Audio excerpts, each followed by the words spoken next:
కేటీఆర్ హరీష్ రావు ఇద్దరు కూడా ఢిల్లీలో హరీష్ రావు గారు ప్రచారం. హరీష్ రావు గారు మంచి పొజిషన్.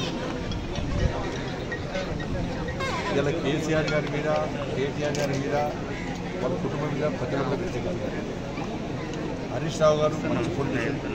ఇట్లా అని చెప్పి మళ్ళీ హరీష్ రావు గారు మాకు ఫోన్ చేసిండో లేదంటే బీజేపీలో ఏరుతున్నా అనుకోలేదు. నేను ఓపెన్గా మాట్లాడతా, ఓపెన్గా విషయాలు చెప్తాను. ప్రజల కూడా పేరుంది, ఉద్యమం చేసే వ్యక్తి. మరి హరీష్ రావు మంచి పొజిషన్. హరీష్ రావు వచ్చినా కూడా మన రాజీనామా చేసి మన ఎన్నికల పోటీ చేయాల్సి.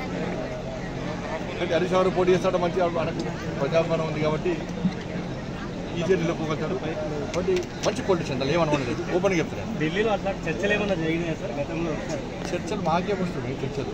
ఇప్పుడు బీఆర్ఎస్ పార్టీ ఏముంది చెప్పారు? బీఆర్ఎస్ పార్టీ చెప్పారు 8 పార్లమెంట్ స్థానాలు మేము గెలిచాం, వాళ్ళు 0. అప్పుడు కేసీఆర్ గిది అన్నాడు కదా, బీజేపీ ఏముంది అన్నాడు. ఇప్పుడు నేను అంటాను మీది ఏముంది అని నేను అంటున్నాను. ఇప్పుడు మాది గింత పార్టీ అన్నావు, మేము కేంద్రంలో అధికారంలో ఉన్నప్పుడు కూడా మాది గింత పార్టీ అన్నావు. ఇప్పుడు నీదెంత పార్టీ? నీ గింత పార్టీ నేను అహంకారంతో మాట్లాడలేను. కేసీఆర్ గారు ఇంతకుముందు చాలా అవమానకరంగా మాట్లాడారు. భారతీయ జనతా పార్టీ నాయకులను హేళన చేసే విధంగా మాట్లాడారు. కేంద్ర స్థాయి నాయకులను కూడా అవమానపరిచే విధంగా కేసీఆర్ గారు మాట్లాడారు. ఇప్పుడు డ్యామేజ్ కథ అడ్డం తిరిగిలక ఇప్పుడు ఆయనకే గుర్తొస్తుంది. కాబట్టి అధికారంలో ఉన్నా, అధికారంలో లేకున్నా కూడా ఏ పొలిటీషియన్ అనగా పొలైట్గా ఉండాలి, విమర్శలు చేయాలి. కానీ హేళన చేసే విధంగా, కించపరిచే విధంగా మాట్లాడితే ఇలా కేసీఆర్ కుటుంబం చూసి అందరు నేర్చుకోవాలి. ఇప్పుడు పొలిటీషియన్స్ నేర్చుకోవాలి. అందుకని అధికారుల పార్టీ నాయకులు కూడా చెప్తున్నాను, మీరు అహంకారంతో గతంలో బీఆర్ఎస్ పార్టీ ఏ విధంగా వివరించిందో అట్లే వివరిస్తే మీ కూడా బీఆర్ఎస్ పార్టీకి కొట్టే గత మీకు కొడుతుంది. దాన్ని గుర్తుంచుకోవాలి. హరీష్ రావు గారు పొలైట్గా ఉన్నారా? అప్పుడే పొలైట్ ఉంటాడనే చిల్లు ఎప్పుడు మాట్లాడారు. కానీ నాకేం దగ్గర కాదు, నాతో ఎప్పుడు మాట్లాడలేదు. నేను మీరు అడిగిన వాటి చెప్తున్నా. మళ్ళీ దీన్ని వెళ్ళి బ్రేకింగ్ పెట్టకూడదు. హరీష్ రావు గారు బీజేపీ ఏడుతున్నారు, బ్రేకింగ్ పెట్టకూడదు మళ్ళీ. ఎందుకంటే పెద్ద ఆయన ఇప్పటికే ఇట్లా పట్టుకొని ముసలాడే ఎవరు పెద్ద మనిషి. మళ్ళీ మళ్ళీ హరీష్ రావు గారు బీజేపీ ఎడుతున్నారంటే పీడాతం అయితే మీరే బాధ్యత.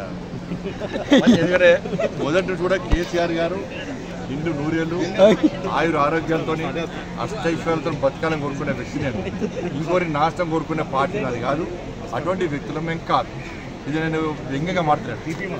కేసీఆర్ గతంలో అనారోగ్యం గురినప్పుడు కూడా నేను పూజలు చేసిన, వారు బాగుండాలని కోరుకున్నా. కాబట్టి మళ్ళీ పెద్ద మనిషిని ఇబ్బంది పెట్టే ప్రయత్నం చేయకూడదు. ఇప్పటికే టెన్షన్ ఉన్నాడు. ఆ గంపగింత కమ్యూనోళ్ళు అందరూ రోజు కూడా దిక్కున్నారు. వాళ్ళు అటు కొంతమంది అటు వాళ్ళ ఇటు వాళ్ళని చూస్తున్నారు. చాలామంది కూడా మళ్ళీ చెప్తున్నారు, చాలామంది కూడా భారతీయ జనతా పార్టీలో చేరాలని చెప్పి చాలామందికి బీఆర్ఎస్ పార్టీ ఎమ్మెల్యేలకు ఇది 100% వాస్తవం. ఇలా బీజేపీలో విలీనం చేస్తారని చెప్పి ప్రచారం జరిగేది దేనికోసం జరుగుతున్నది? మన పార్టీ శాసనసభ్యులు అందరూ కూడా మనం బీఆర్ఎస్లో పోదాం, నరేంద్ర మోడీ గారి నాయకత్వాన్ని బలపరుద్దాం, ఈ తెలంగాణ రాష్ట్రాన్ని నిధులకు తీసుకొద్దాం, కాంగ్రెస్ పార్టీ మీద ప్రజలు వ్యతిరేకత ఉన్నది అని చాలామంది బీఆర్ఎస్ పార్టీ శాసనసభ్యులు అందరూ కూడా వాళ్ళు చూస్తున్నారు. నేను మళ్ళీ చెప్తున్నా, బీజేపీలో చేరితే నేను చేరాలని ఎవరు అంటలేను. చేరిన వ్యక్తులను గెలిపించుకోవాల్సిన బాధ్యత మా కార్యకర్తలు ఎంత తోపులో మీకు తెలుసు. మా పార్టీ బ్యానర్ మీద, మా పార్టీ సింబల్ మీద పోటీ చేసుకున్నాను, భుజా మీద ఎత్తుకొని గెలిపించుకునే బాధ్యతను మా పార్టీ కార్యకర్తలు, మా నాయకత్వం సమిష్టి తీసుకుంటున్నారు.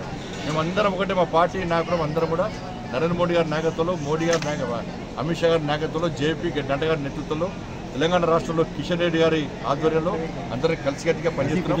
మీరు న్యాయంగా ఆలోచించండి, మంచి ఆలోచన ఆలోచించండి. ప్రజల్లో పడ్డారు, ప్రజల మనసులో పడ్డ మోడీ గారు ఉన్నారు కాబట్టి ఆలోచించాలని కోరుతాం.